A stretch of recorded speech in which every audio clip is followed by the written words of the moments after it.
This is Crème De La Movie, and we've taken a definite break. We were moving all over the country, trying to find the best location to record movie reviews, and, well, it turns out that we wasted a bunch of money and chewed through our budget, so we're in a drive-by, a drive-in diner. We're living in the bathroom right now, so we're just gonna start off. As I was eating some eggs that a fellow patron agreed to give me in a trade for my shoe. I only have one shoe right now. I still have two socks. They were talking about The Vow. Now, this movie is Rachel McAdams and Channing Tatum. Tatum, he goes by either one. It really doesn't matter. The point of it is, there's a great soundtrack. We start off with Meatloaf. This Channing Tatum fellow is singing Meatloaf, and he sings it in such an endearing way that he doesn't know how to drive a car. So he's at a stoplight, and he just figures, you know what, I'm going to sing Meatloaf and make out with my wife, and a dump truck crashes into them, and it puts her into a state of confusion, and she forgets the 5-year relationship that they had together.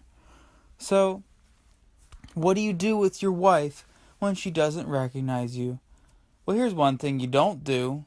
You take her to her ex-boyfriend. But that's exactly what Channing Tatum does. So, she goes and sees her ex-boyfriend. She goes, wow, I really love you. And he goes, hey, I have a great opportunity right now. I have a girl who forgets a lot of things because she had a severe brain injury. So I'm just going to play with her head a little bit because I haven't done anything in 5 years. So it starts a whole conflict with Channing Tatum. And this conflict would eventually lead him to make Magic Mike. But before Magic Mike, this was the prequel. This is The Vow. Before he became Magic Mike, he was The Vow.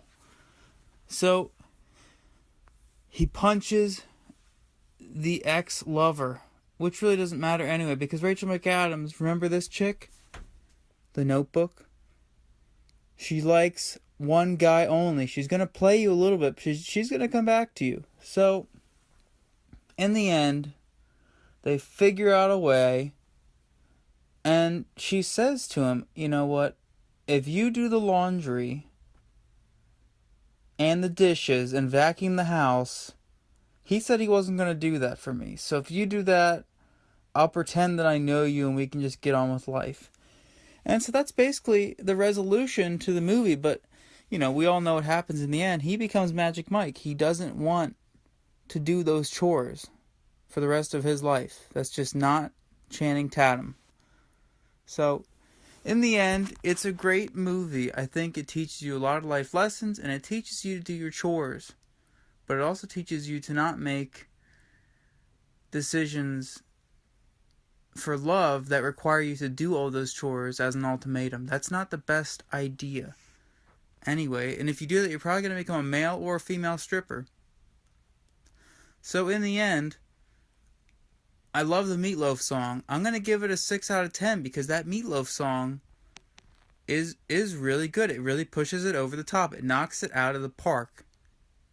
So, as I said, 6 out of 10. Go see it. Sing some Meatloaf.